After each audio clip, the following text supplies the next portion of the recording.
Here's how I put the heater underneath my back seat. Built this little guy to go on top of it.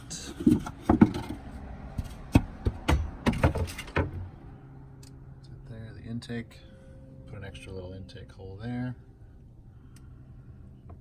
And if you're curious what the routing looks like underneath the van.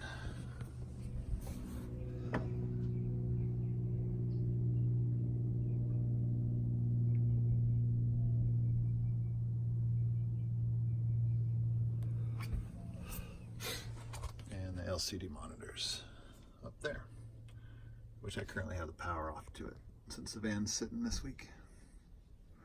That's all. Let me know if you got questions. Works great.